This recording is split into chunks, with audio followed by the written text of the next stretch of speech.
Bonjour et bienvenue dans cette nouvelle leçon. Nous allons apprendre à réaliser un publipostage simple à l'aide du logiciel Word 2007. Un publipostage est la mise en relation de deux documents, un fichier de données, par exemple un fichier client contenant des adresses, et un document principal, ici par exemple un modèle de lettre. Nous allons ouvrir le document principal. Ici, il s'agit d'un simple document Word. Les adresses de nos clients sont présentées dans un tableau.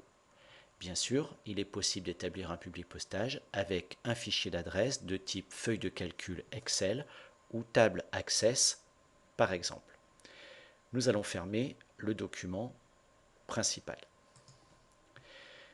La première étape va donc consister à établir une relation entre le document principal et le fichier de données vu précédemment.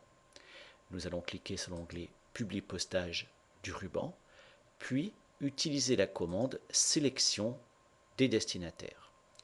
La liste existant au préalable, nous allons utiliser la commande Utiliser la liste existante.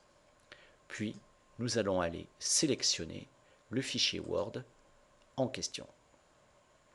Une fois cette sélection opérée, nous pouvons maintenant positionner dans notre document les champs dont nous avons l'utilité.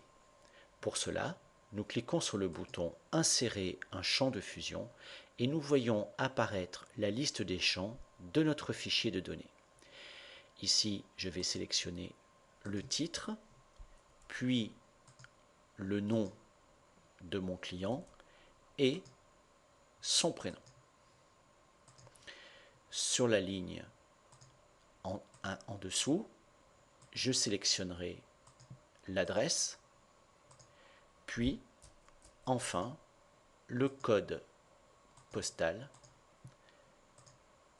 et la ville. Je vais également positionner un dernier champ sur la première phrase de ma lettre. Nous avons bien reçu votre commande de imprimante. Je sélectionnerai le champ quantité.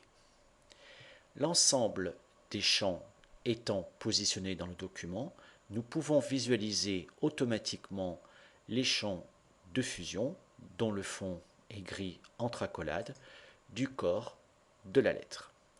Nous pouvons maintenant passer à la troisième étape, la fusion. Pour cela, nous cliquons sur le bouton Terminer et fusionner.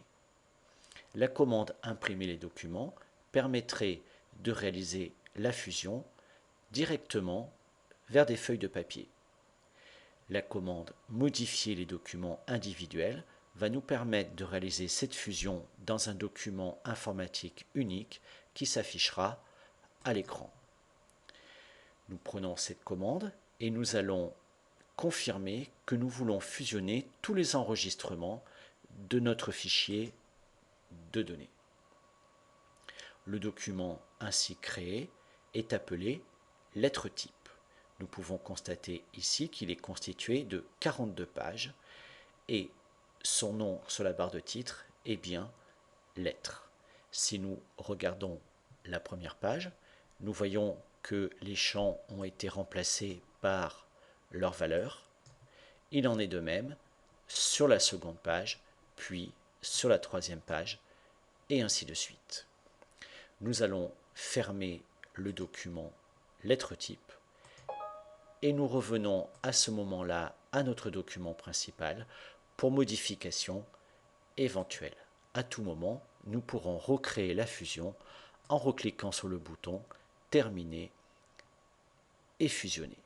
Cette leçon est à présent terminée.